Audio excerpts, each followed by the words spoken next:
What if I told you that a single disease wiped out nearly 25 million people in just a few years? The Black Plague was not just a sickness. It changed the course of history forever. Imagine waking up in the 14th century, only to see your loved ones covered in painful boils, feverish, and struggling to breathe. The symptoms were brutal: chills, swollen lymph nodes, and a dark, mottled skin that signaled death was near.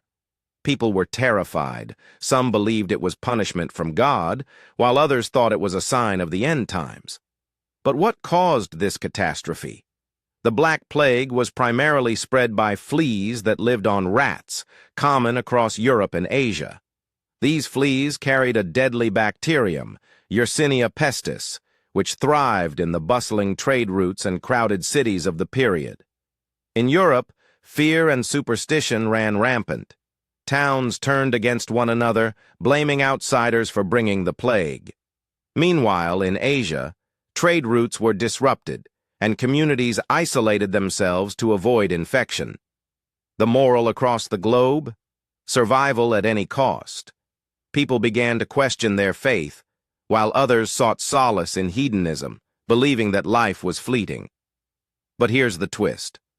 The Black Plague also led to significant social changes. It challenged the feudal system and allowed survivors to demand better wages. What would you do if you lived in a world where every cough could mean death?